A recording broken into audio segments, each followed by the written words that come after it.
Dating mga nasa Pilipinas pa lang siya. Ngayon, andito na sa Canada. Siya naman, sila nasa dating Qatar. Ngayon, nandito na sa Canada. Dati po silang mga ano lang, subscriber lang ni Katoto. Hindi namin sila kaano-ano. Ngayon, Subscribe for the Philippines. Click like and subscribe to RPTV.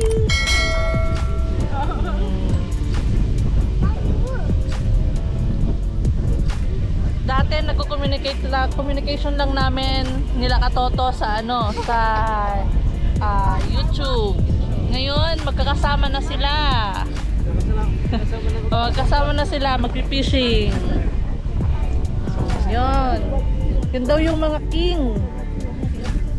Mga king. Ito naman yung mga ano, queen. Yung si princess. Hello. Oh my God. Ito ka pala naglaw.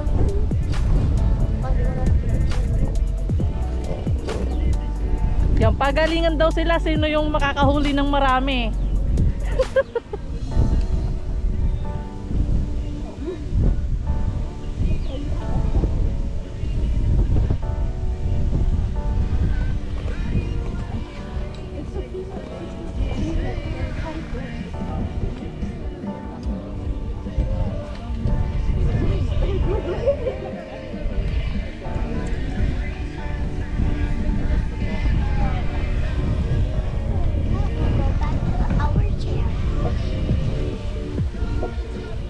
Jam, nung pumunta ka dito, Yes. anong work mo sa atin? Sa DOH po. As a... As a nurse 1. Oh, nice. Tapos nung pumunta ka dito, anong naging artista eh, no? Wala tayong gloves na nurse, no? Nung pumunta ka dito, ano naman yung agency mo na yung way para makapunta ka dito sa Canada? Agency ko po ay same kay Katoto sa staff house. Paano naman yung ano nila doon? Meron ka bang binayaran? Wala. Ang bayaran namin po ay papuntang Maynila. Taga saan ka ba sa atin pala? Sa Iloilo. Iloilo, Ilonggo. City of Love. City of Love. Oh, sana all. So nung nag-apply ka, walang kahit na anong naging problema, okay naman yung staff house. Yes, okay. Naka-reimbursement man sila ng gastusan namin like mga IELTS, medical. Binabalik nila Yes, yun. binabalik nila. So means wala kayong gastos kahit na yung pamasahe nyo lang talaga yung ginastos. Oo. Ah. Yun lang. Though mas grabe ang health ng staff house sa amin. Tapos nung dumating na kayo dito, may nagsundo sa inyo sa airport. Yes. Sundo. Tapos nag-stay pa kami sa hotel. Wow, libre yun. Libre. Oh. First class. Oh. Sana all. With free fruits. Tapos may nagsundo sa inyo na galing sa airport ay sa hotel to Dauphin na. Tapos nag-tour po kami. Di ba nag-tour? Nagpunta kami sa Jollibee. Libre na din nila yun. Libre nila. First time ng Jollibee sa Canada. Malalaking serving. Di ko, na-surprise ko. Ano ba yan? Ano nangyari? Bakit kasi may bag ka pa? Oo nga, may bag ka. Ay, hindi ko napansin na may bag pa. Bloopers. Na-bloopers. Daddy, ano yan eh? Laking panginisda. Sanay na sanay na. No wonder, expert na malaki. Ngayon, ano nang work mo dito? Nung nagpunta ka na dito? As a healthcare aide. Maganda naman. Yes. Magandang experience. Naka hands-on talaga tayo sa mga residente. Yeah. Yan po ay isa nating subscriber lang dati na nasa Pilipinas, na ngayon po ay kasama na natin na nagpipishing dito sa Canada. Kasama niya po yung kanyang mahal na asawa. Yun, yung hari niya. Ikaw naman, sis.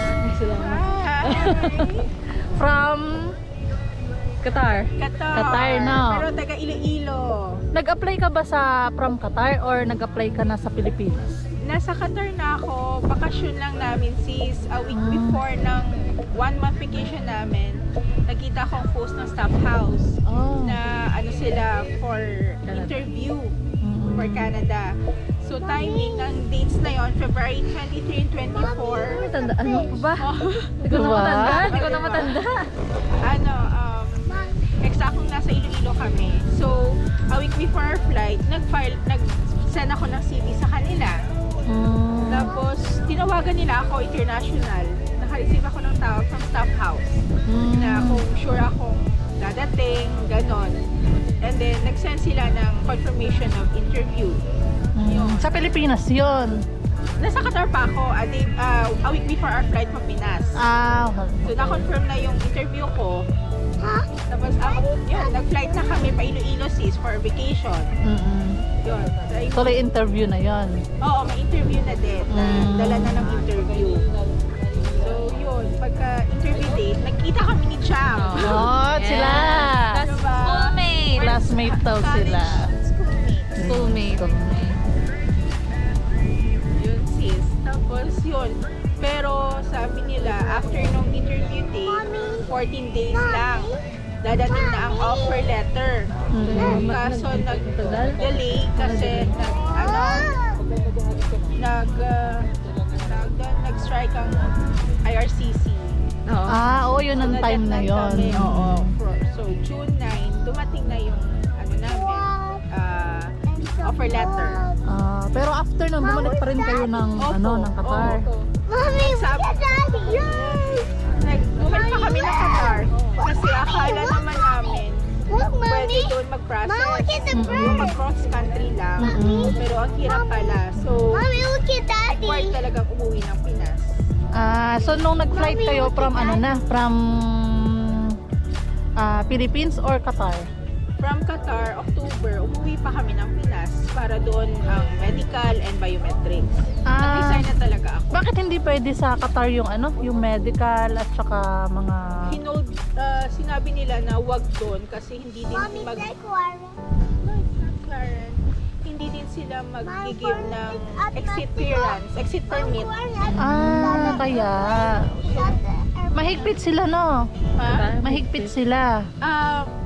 Para siguro sa mga POEA kasi may agency sa Pinas. So need talaga na umuwi to process.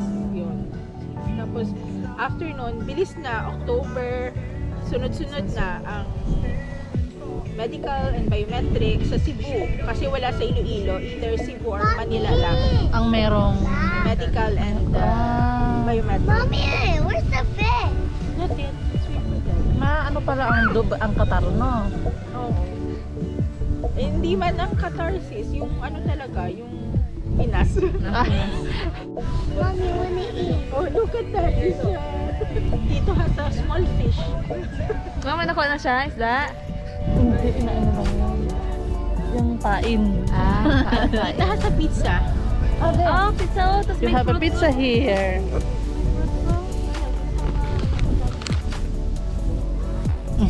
Ikaw to, mami. Oo.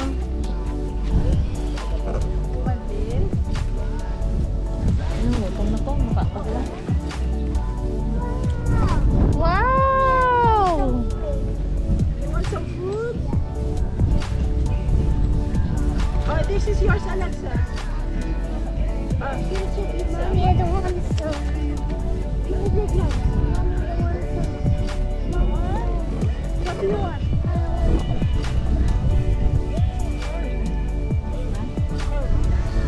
Meron na. Meron na? Mukhang meron na yata. Naiingayan yung isda. Tapos ano? Mama, I want some. Grabe yung music nila, no?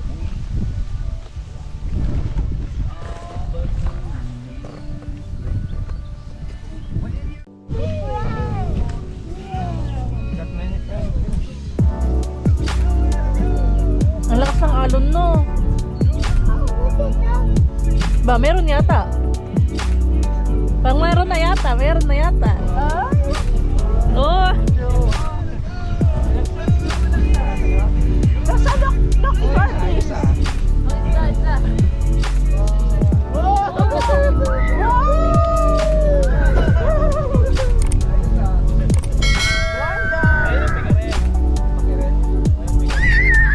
Alexander. Go, Tito Darby, go. Go. Take a picture. Come on, go. Go, take a picture. Oh, sabi Tito Darby. Are you scared? Don't scared. Daddy's here. Oh. Oh.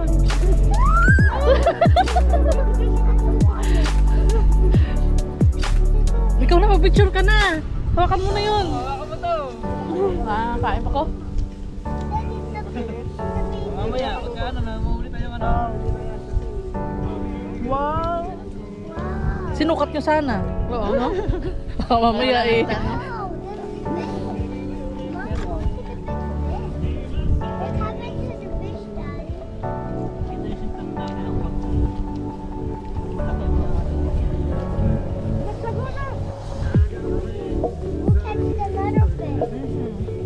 One down. Hindi tayo napokya. May isa na, ano? Actually, na isda gali. Mommy, the fish is Can you go there? No. Ilang makano lang? Pila? Apat ang sumpa. Dapat ano, silver. Ay, silver. Mommy, let's go back to my chair. Takot. Go, Daddy. Go, Daddy. Daddy, go, Daddy. Go, Daddy. Sinukat mo ba? Sukatin mo. Oo na! Malapit! Ano yun? It's baby fish. Pero kakan?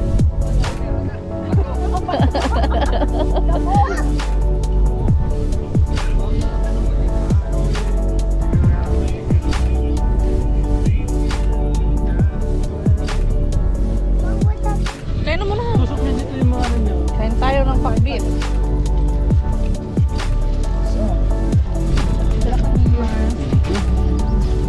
Girl scout talaga. Nakahanda. Meron, mayata. Meron. Ayun, meron na. Meron ba? Baka ba na? Daddy, go, Daddy. Go. Go, Daddy. Taga-cheers ka pa. Jump share lang kami na dyan. Wala na. Ano na kami.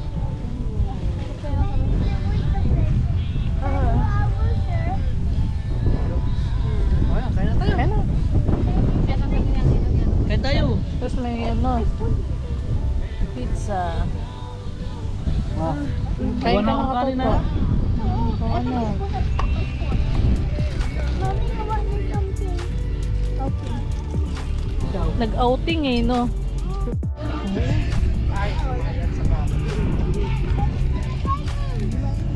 Ayun! Oh, magpa siya! Ay! Wala. Ano yan? Jackfish na? Jackfish. Pero nakakain naman yan.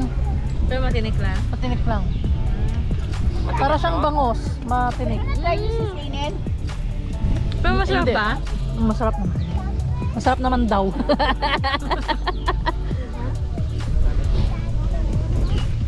Parang ano yan? Parang siyang bangos. Matinik lang. Bitin mo tapos picture mo. Picturean daw. Bitibong na yan ha.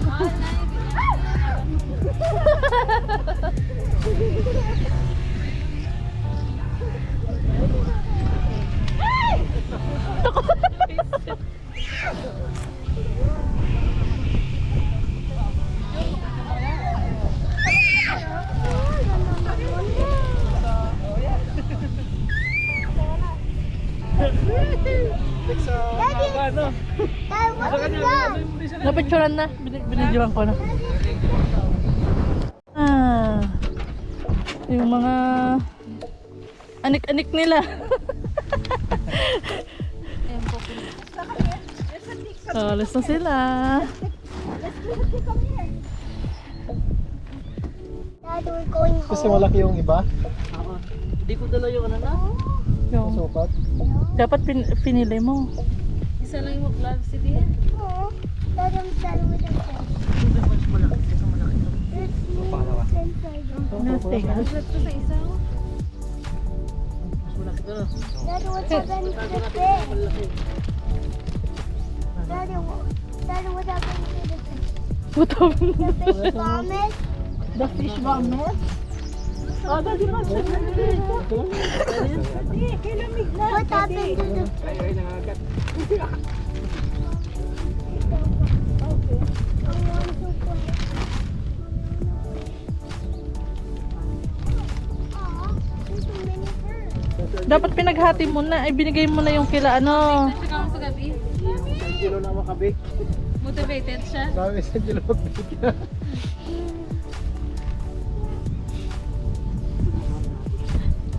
Hati na kayong dalawa dyan. Oo, paghatiin mo na silang dalawa. Hindi, okay na yun sa amin. Ano, fishing kayo? Oh, meron pa yung tira doon. Para at least matikman naman nila ano, Yun lang yung kinain Arwin yung pikerel. Kilo masarap mag-bake daw eh. Sarap kayo mag-bake ba? Nag-bake ka ba ng ano? Isda? Ano, big siya ng isda. Tilapia. Tilapia, nang babang taon si ano, si Andrea. Oo. O ito. Ano to? Ay, Yan, lagay na lahat. Ano yun namin? Ang dami. Mahingi doon. Sige lang. Pagkitanggal po itong wipes, mahal.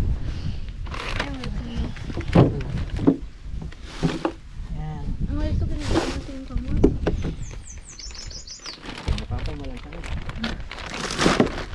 Buhay pa. Masarap yan, ano, ihaw. Habang ano, buhay.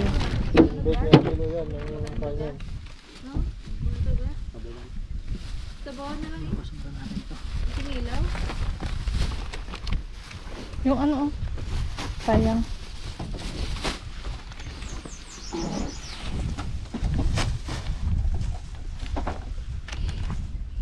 Ito yung wipes. Nakasita. Let's go, sa go! Nasarapan na. Sulit na, sulit. Sarap, sulit mga bas naman. Oo, mas maganda sana ko yung silver bass. Medyo yung mga mainit na panahon. Ano dito yung pwesto ng silver Ganyan lang din. Diyan lang din. Diyan lang din.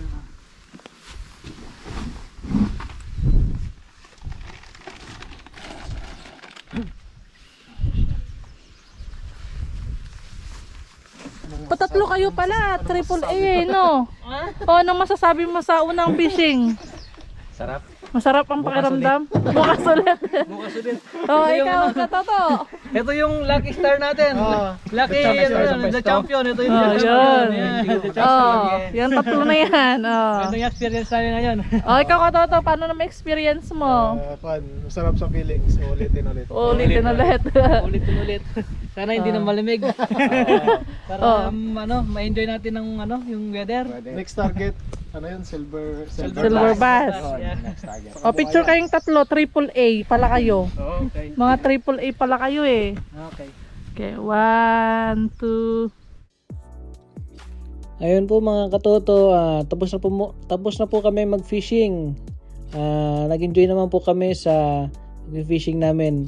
Sa unang pag-fishing ng mga subscriber natin galing Pilipinas na si Sis Jamaica at ang kasama niya ang asawa niya na si Angelo.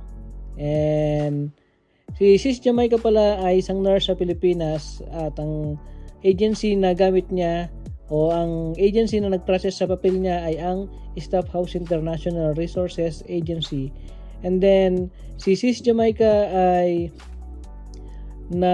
may hawak po siya na visa, working visa, and si Mr. niya ay open work permit naman po siya. And then si Sis Andrea naman ay same lang din sila na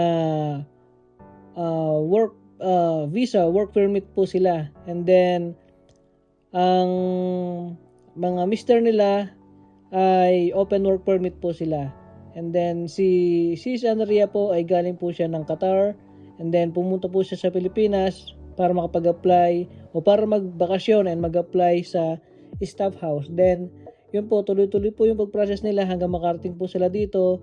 Tapos ang trabaho po nila dito sa Canada ay bilang isang healthcare aid or yung tinatawag na caregiver, mga katoto. Ayun, shoutout po pala kay Alen na Potpot na yung pamangkin namin na taga Tarlac. Ayan, shoutout sa iyo pamangkin. Miss ka na namin ni Ninang. Then love ka ni Bapmap at saka ni Ninang. Ayan. Shoutout po pala sa 944 subscriber ng RPTV. Maraming salamat po sa pagsuporta sa aming YouTube channel. Shout out din pala sa ating mga subscriber or yung nakasama natin kanina sa fishing, si Angelo and Arwin at si Sis Andrea at si Sis Jamaica. Salamat at sa pag-unlock ninyo na i-share yung inyong karanasan sa pagpunta dito sa Canada. Okay po, maraming salamat po mga katoto. Bye-bye po.